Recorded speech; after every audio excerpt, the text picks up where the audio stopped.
아무리 인생을 오래 사셨다 하더라도 2026년을 살아보신 분은 우리 중에 아무도 없을 겁니다. 혹시 미래에서 오신 분 계십니까? 예, 아무도 없죠. 2026년도는 다 우리가 처음 맞이하고 있습니다. 그 말은 아무도 가보지 못한 길을 우리가 함께 가고 있다는 겁니다. 가보지 못한 길을 가는 것은 당연히 낯선 길이라는 것을 의미하는데, 그런데 제 아무리 낯선 길이라도 함께 가는 사람이 있으면 위로가 되고 힘이 됩니다. 하지만 아무리 익숙한 길이라도 혼자 가게 되면 참 외롭고 쓸쓸할 것입니다. 오늘 우리가 주님이 허락하신 믿음의 길 위에서 함께 가고 있음에 감사하시기 바랍니다. 하나님께 감사하시고요, 옆에 계신 분에게 감사하시기 바랍니다. 함께 가게 되어서 감사합니다. 인사하세요. 함께 가게 되어서 감사합니다. 예. 2026년도 표어를 내가 여기 있나이다. 네, 한번 하겠습니다. 제가 먼저 하겠습니다. 내가 여기 있나이다. 아니, 내가 여기 있나 따라 하시면 안 되고요. 우리가 하시는 겁니다. 다시 하겠습니다. 내가 여기 있나이다. 할렐루야. 예. 어떤 의미인지는 아실 겁니다. 그래서 이번 주하고 다음 주에 이 말씀을 함께 풀을 건데요. 하나님의 부르심 앞에 물러서지 않고 함께 서겠다는, 우리가 함께 서겠다고 하는 신앙의 고백을 이렇게 표어로 표현했습니다. 믿음의 길을 갈 때 하나님의 부르심이 있습니다. 그 부르심에서는 나를 부르시는 경우가 있고 우리를 부르시는 경우가 있습니다. 각각의 부르심에는 다 의미가 있습니다. 그래서 나와 우리의 차원에서 하나님 앞에 우리가 어떻게 응답해야 될지를 한번 말씀을 나누려고 하는 겁니다. 하나님의 부르심에 응답으로 반응하시고 그리고 믿음의 길을 걸어가는 저와 여러분 되시기를 간절히 바랍니다. 하나님이 저와 여러분의 이름을 부르셨습니다. 우선 하나님의 역사는 부름에서 시작됩니다. 하나님은 오늘 본문처럼 하나님의 사람들을 부르십니다. 오늘도 모세야 모세야, 성경에 2번 이상 나오는 것은 반복, 강조 이런 겁니다. 그래서 반복한다는 것은 강조하는 것을 말하는 건데, 모세야 모세야라고 부르셨습니다. 여러분이 하나님 앞에 나온 것은 결코 우연이 아닙니다. 우리는 모두 어떤 형태로든 하나님의 부르심을 받았고 부름에 응답한 사람들입니다.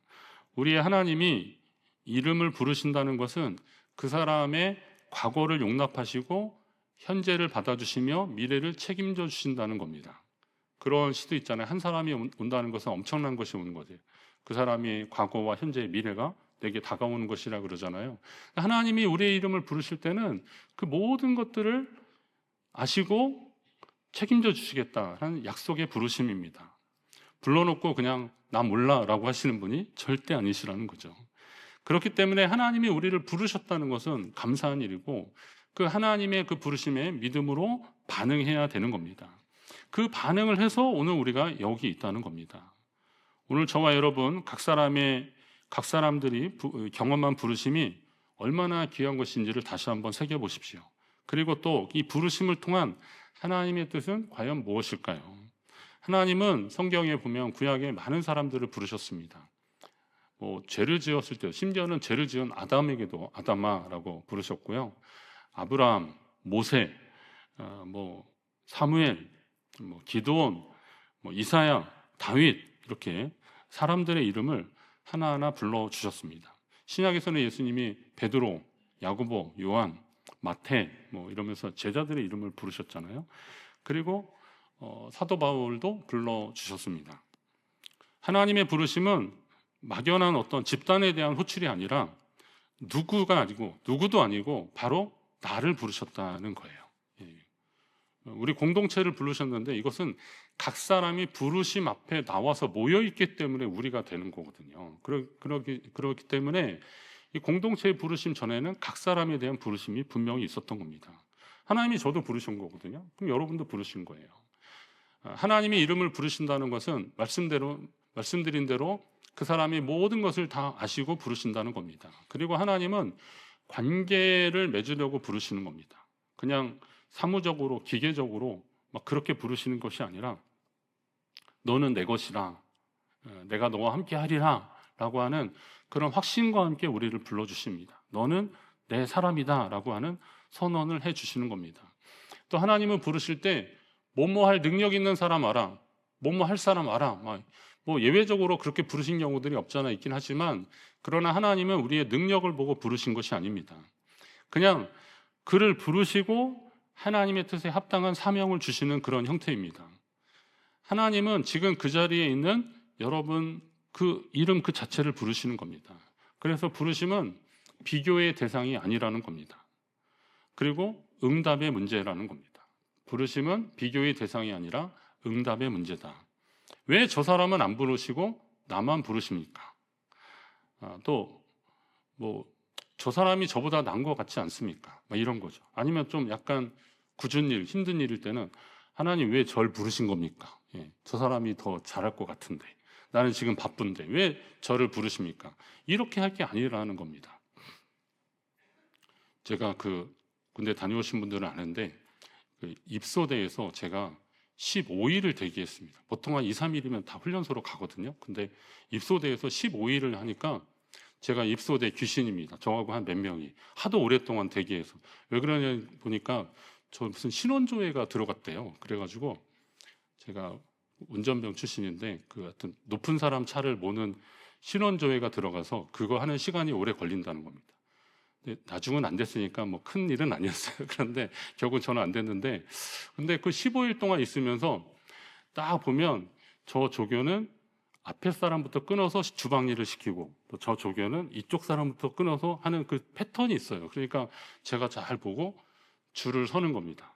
그랬더니 이제 눈치 빠른 애들은 제 뒤로 서거나 옆으로 서거나 어떻게 해야 되는 거야? 그러면 이쪽으로 쓰라고 그러면 제가 그렇게 했습니다.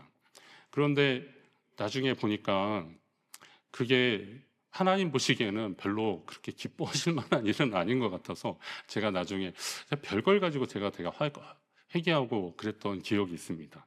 왜냐하면 그때는 마음이 불안하니까 좀 착하게 살았어야 되는데 요리 요령피고 저리 요령피고 그러니까 하나님 기뻐하시지 않을 것 같은 그런 마음.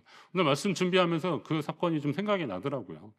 그러니까 하나님의 부르심은 거기에 맞게 부르신 건데 그리고 하나님 뜻 가운데서 부르신 건데 왜 저를 부르시냐고요. 아니면 또 저 사람을 불렀다면 하나님 저는 왜 빼놓으셨나요? 라고 할 것이 아니라 지금 나의 부르심에 최선을 다하시라는 겁니다. 오늘 모세도 사실은 내가 여기 있나이다 그랬지만 그 이후로 진행되는 것을 보면 하나님의 부르심이 좀 엄청나니까 하나님 왜 절 부르신 거냐고요. 좀 보낼 만한 사람을 보내시라고. 자기 형 아론이나 이렇게 말 잘하는 사람 이런 사람 보내시지 제가 지금 뭘 할 수 있겠습니까? 모세의 거기에는 약간 푸념 같은 것이 있어요. 아니 옛날에 좀 팔팔할 때 40 되기 전에 지금 40살 넘어서 광야로 온 거니까 근데 그때 좀 열심히 뭐 좀 하려고 그럴 때 그때 부르시지 왜 하필 지금 부르셔가지고 이렇게 힘도 없는데 나는 진짜 저 넘어가는 해처럼 나는 이제 다 마무리하려고 그러는데 왜 하필 지금 이제서야 부르셔서 뭘 하시겠다는 겁니까? 하면서 자꾸 뒤로 뺐던 건데요. 그러나 이런 부르심에 대한 이런 응답은 별로 좋지 않습니다. 왜냐하면 하나님이 우리를 잘 아시기 때문에 그렇습니다. 시편에 보면 우리 찬양에도 그런 거 있잖아요. 하나님이 별들의 수요를 세시고 그것들을 다 이름대로 부르시는도다. 이거 되게 깜짝 놀랄 만한 일입니다. 여러분 어제 밤하늘에 별이 몇 개 떴는지 아십니까? 제가 설교를 위해서 쉬어보려고 그랬더니 안 되잖아요. 불가하잖아요. 별들의 이름은 어떻게 하나님이 세실까? 인간은 별들의 이름을 세는 방법들이 있긴 있더라고요. 이게 천문학자들이 할 때 고유 번호를 매기는 겁니다. 이게 어디에서 매기느냐에 따라 다르긴 하는데 만약에 금성이다 그러면 무슨 좌표 번호를 하는데 U 플러스 2640 이런답니다. 지구 그러면 U 플러스 1 F 728 이런 식으로 부르는데 또 어떤 표기에는 보니까 우리가 태양계 있잖아요. 그러니까 태양에서 가까운 순서대로 번호를 붙여서 수금지화 그러잖아요. 그러면 태양이 솔이니까 솔 다시 3 지구가 3일. 그러니까 솔 대시 3 그러면 화성은 솔 대시 4 이렇게 되는 거예요. 이렇게 부른다는 겁니다. 참고로 저는 춘천중앙교회 교번이 4704번입니다. 그러면 4704번째 입력이 됐다는 거예요. 제 안에는 몇 번일까요? 4705번입니다. 교본이 그래요. 근데 하나님이 4704번, 4705번 이렇게 죄수 부르듯이 부르시는 것이 아니라 기동아라고 부르신 거예요. 춘천중학교에 오기 전에 저를 이미 기동아라고 부르신 거고, 여러분의 이름도 마찬가지라는 겁니다. 뭐 그렇다고 해서 지금 교본으로 여러분을 구분하고 그러진 않으니까 뭐 그거는 우리가 이제 교적부 상에서 관리하기 위해서 하는 그런 번호니까 그건 뭐 너무 신경 안 쓰셔도 돼요. 근데 하나님이 우리를 누구야, 아무개야라고 부르신 거예요. 그 인격적으로 불러주신 거죠. 나의 이름이 뭐 마음에 들고 안 들고 그런 걸 따지지 마십시오. 하나님이 여러분을 기억하시고 여러분을 부르셨다는 것이 얼마나 감사한 일입니까? 그리고 나를 아시는 주님이 나와 함께 하기를 원해서 내 이름을 부르셨다는 사실을 우리는 믿고 감사하셔야 됩니다. 그리고 이 하나님의 부르심에는 목적이 있다는 겁니다. 이 중에 여기 계신데 제가 언제 한번 이렇게 전화를 했더니, 목사님 전화하면 마음이 이렇게 준비를 하고 있어야 된다는 거예요. 그래서 왜요? 그랬더니 연말에 전화하실 때는 뭔가 있는 것 같다는 거예요. 예. 잘 아시더라고요. 근데 하나님도 물론 그것도 있고 그냥 궁금해서 전화하는 것도 있으니까 제 전화를 너무 겁내지는 마시고요. 자, 그런데 하나님은 나의 이름을 부르시는데 그때 나의 모습에 자꾸 주목하니까 아까 말한 대로 나 같은 사람을 하나님이 왜 하필 지금 제가요? 그러니까 자꾸 모세처럼 보낼 만한 사람을 보내라고 그렇게 자꾸 미루는 겁니다. 그러나 하나님의 부르심은 부름을 받은 자의 현재 모습이 아니라 하나님의 목적에 근거한다라고 보시면 됩니다. 그러니까 다른 말로 하면 하나님은 지금의 나를 보고 부르시는 것이 아니라 하나님은 하나님의 계획 속에서의 나를 보고 부르시는 겁니다. 나귀를 가져오라고 하시잖아요. 근데 거기 가서 이 사람은 이거 어디다 쓰려고 하는 거예요. 그럴 때 그렇게 말하는 거죠. 주님이 쓰시려고 한다. 주께서 쓰시려고 한다. 예수님의 계획 가운데는 그 나귀를 통해서 뭘 하시려고 계획이 있었지만 그 나귀의 주인이라 가서 데리고 오는 사람도 설마 예수님이 나귀를 타시려고 할까? 막 이런 정도까지 상상이야 조금 했겠지만 그러나 거기까지는 잘 모르는 거죠. 그러나 주께서 쓰시겠다라고 할 때 순종하면서 내주니까 그 나귀는 예루살렘 입성하시는 주님을 태우는 그런 도구가 되는 거죠. 우리 인생도 마찬가지입니다. 우리 하나님이 나를 부르셨다는 것은 하나님의 계획 속에서 나를 부르신 거죠. 물론 내 모습 이대로 주 받으시옵소서, 우리 이런 찬양을 분명히 하긴 하지만 그거는 우리가 주님께 충성하고 헌신하겠다라고 하는 각오의 표현입니다.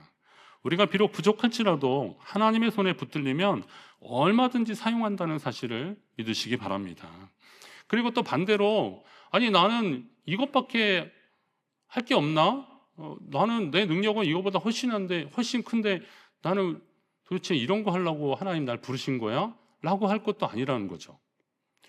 자꾸 자기를 과시하거나 그리고 자기 우월성을 강조하는 것은 어떻게 보면 그건 상대적인 것들입니다. 나보다 더 뛰어난 사람들이 있고 더 대단한 사람들이 있는데 거기서 내가 잘나면 얼마나 잘나겠습니까? 그러니까 하나님이 쓰시는 그 방법이 가장 선한 방법이고 나에게 가장 적당한 방법이다라고 믿는 믿음으로 가는 겁니다. 하나님께 붙들린 사람과 하나님의 손에 쥐어진 사람들, 이런 사람들이 하나님의 역사를 만들어 가는 겁니다. 아버지를 따라서 우상을 만들면서 생계를 유지했던, 우상을 만들어 팔면서 생계를 유지했던 아브라함을 불러서 아브라함이 되게 하시는 분이 바로 하나님이십니다. 살인자 누명을 쓰고 미디안 광야에서 양을 치면서 인생의 황혼기를 보내고 있는 모세를 부르셔서 이스라엘 민족의 지도자로 삼으시고 출애굽 여정에 함께하게 하신 분이 바로 하나님이십니다. 그 양치는 가운데서 미디안 그 광야에서 그것만 생각하면 모세가 뭘 할 수 있겠습니까? 괜히 애굽으로 돌아갔다가 그때 그놈 아니냐라고 할 수도 있고 죽임을 당할 수도 있는데, 그런데 하나님이 하시려고 하니까 그 인생 가운데 놀라운 역사가 일어나는 겁니다. 베들레헴 들판에서 양을 치던 이새의 8째 아들 다윗이라고 하는 목동, 이 소년이 이스라엘의 왕이 되지 않습니까? 형들 엘리야부터 이렇게 시작해가지고 축복해 주는데, 근데 보니까 없어요. 사무엘이 이제 아들이 더 없냐 그랬더니 하나 있는데, 막내가 있는데 양치고 있다. 그러니까 얘는 있는지 없는지도 모르는 그냥 8째 아들이었어요. 그런데 그 아들을 부르는, 그때까지 내가 밥도 안 먹고 기다리겠다, 그런 겁니다. 그 어린 소년에게 안수하면서 하나님이 그를 부르시니까 그가 이스라엘의 왕이 되게 하셨습니다.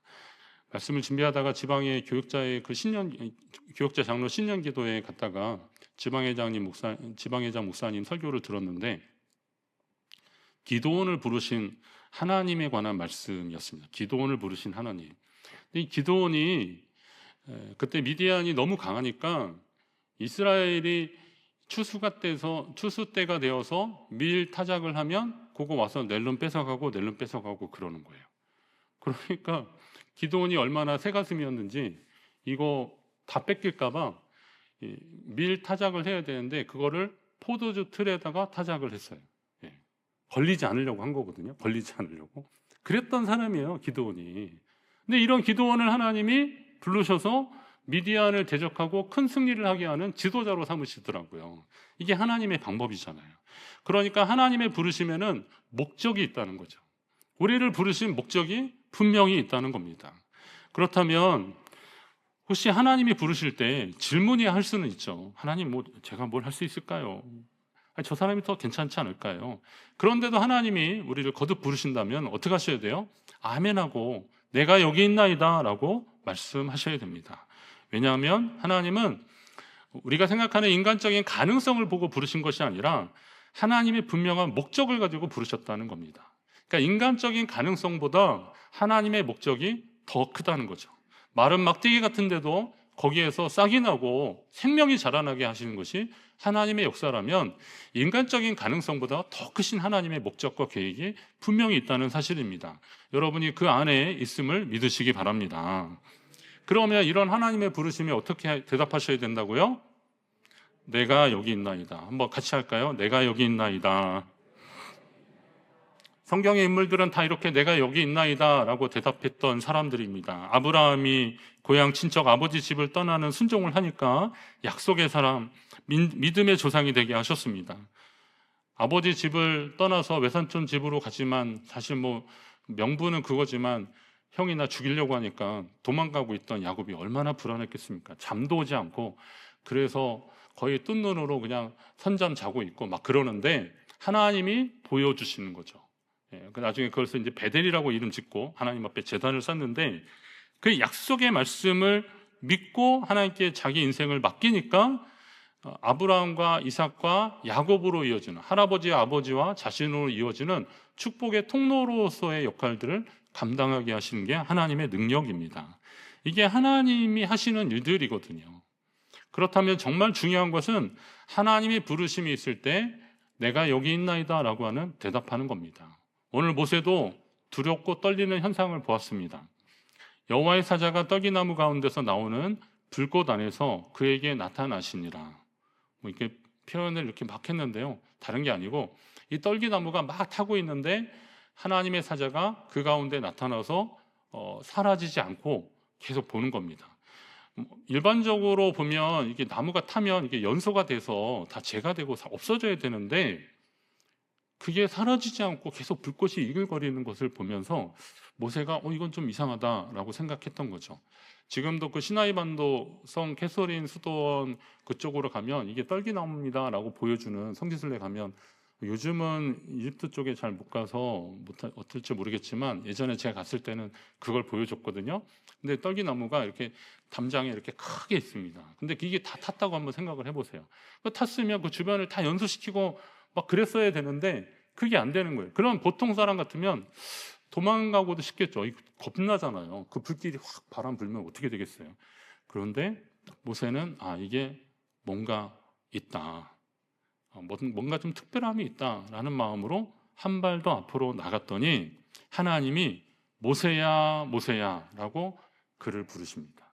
모세야 모세야.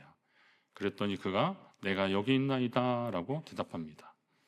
불안한 마음과 두렵고 떨림이 있었지만 하나님의 부르심에 담대히 대답하며 나갑니다. 내가 여기 있나이다. 모세는 개인적으로는 좀 개인적이고 막연히 불안한 마음보다는 하나님께 순종하는 것을 결단하고 선택한 겁니다. 그랬더니 하나님이 그를 사용하시게 되었습니다. 어떤 분들은 그런 얘기 하시죠. 아니 어차피 뭐 하나님은 모세를 통해서 일하시려고 작정하셨으니까 어차피 그는 그냥 하나님 앞에 나아가게 돼 있다. 그러니까 하나님의 주권적인 역사를 도저히 거스를 수 없었을 것이다 라고 그렇게 보시는 분들도 있습니다. 그러나 하나님이 인간을 창조하실 때 넣어주신 생각과 의지는 기계적인 순종이 아닙니다. 그랬다면 선악과도 따먹지 않았을 것입니다. 먹지 말라고 했으니까. 그러나 먹고 말았잖아요. 그것은 하나님이 우리를 그냥 로봇으로 만드신 게 아니라는 거죠. 그렇기 때문에 우리의 선택과 믿음의 결단이 굉장히 중요한 것이 되는 겁니다. 이것을 이제 결단이라고 하는데요. 순종의 믿음이란 막연하고 불안한 상황에서도 하나님을 신뢰하며 믿음으로 나아가는 것입니다. 불안하지만 걱정되지만 하나님을 지금의 이 상황보다 하나님을 더 신뢰하고 나아가는 겁니다. 그러면 하나님이 하시는 겁니다.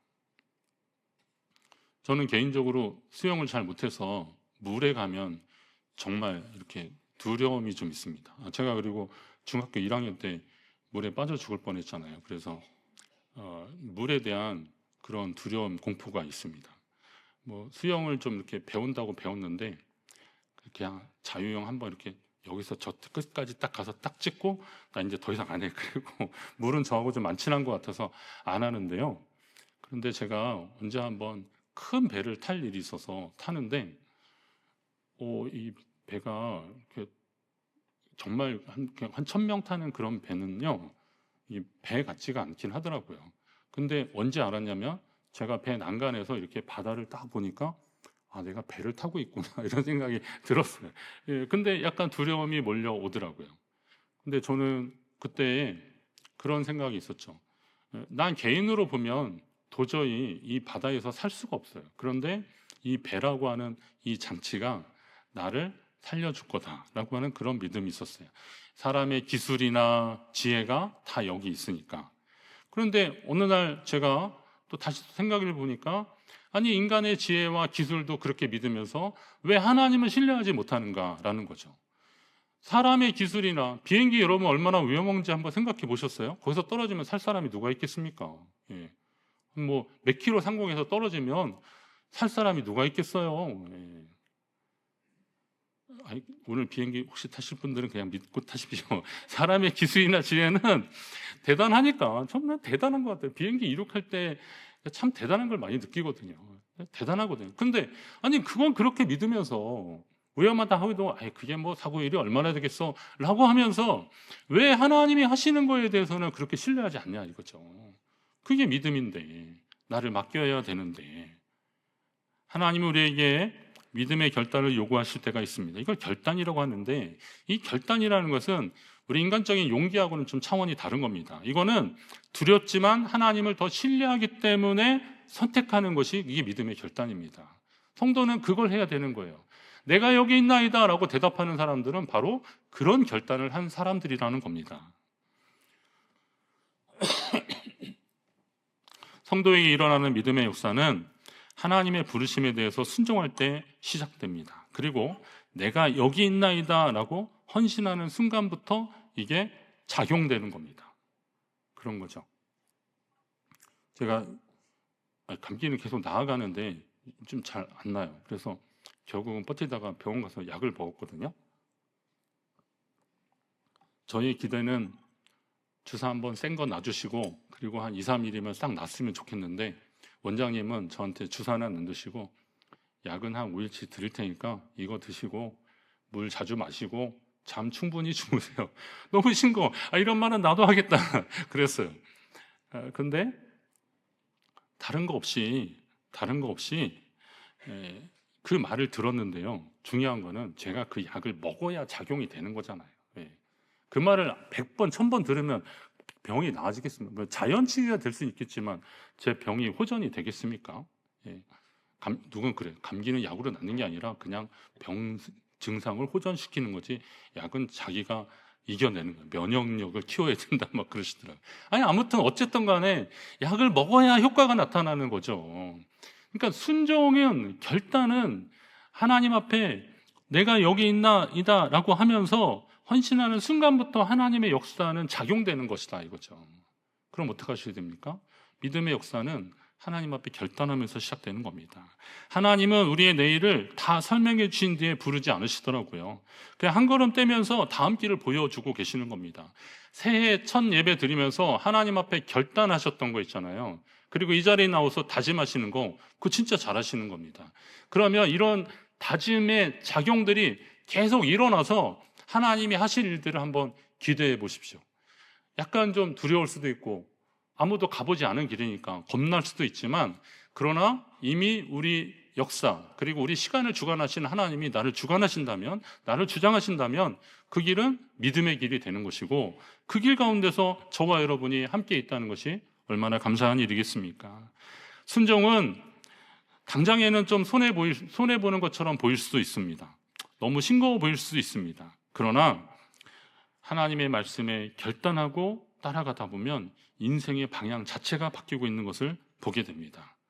어릴 적에 같이 지냈던 친구들이 가끔 이제 연락이 와서 해보면, 어떤 친구는 제가 물에 빠져 죽을 뻔했다 그랬잖아요. 근데 저를 건져준 친구가 있어요. 제가 한 3번 태워올 때 마지막에 저를 붙잡아줘서 제가 살아났어요. 그래서 여기 지금 있어요. 저는 그 친구 이름도 안 잃어버려요. 생각날 때 가끔 계속 기도해줘요. 얼마 전에 근데 저희 집안에 상이 있어서 갔더니 그 교회 그 후배들이 왔어요. 그래서 내가 걔 붙잡고 너 형 교회 나오냐 그랬더니 예수 안 믿는데요. 너무 안타까워요. 예. 제가 예전에 예배 드리고 가서 그 친구한테 계속 전도 많이 했는데도 그 친구는 고무렵 때 한 중학교 1학년, 2학년 때 나오고 안 나오는데 너무 안타깝더라고요. 예. 되게 안타까워요. 그 친구가 뭐 세상적으로 성공했다 뭐 이런 얘기는 별로 중요한 것 같지 않고, 그냥 그가 예수 안에 없다는 게 저는 너무 아쉬워요. 제가 좀 기회가 되면 그 친구한테 다시 한번 연락하고 싶어요. 예. 그런 거거든요. 자, 오늘 우리가 하나님 앞에 결단하는 거에 따라서 인생의 방향이 바뀌는데 여러분 어떻게 하시겠습니까?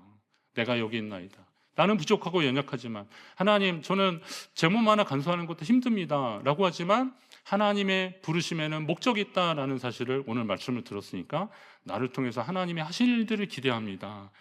물러서지 말고 믿음으로 대답하시기 바랍니다. 주님, 내가 여기 있나이다.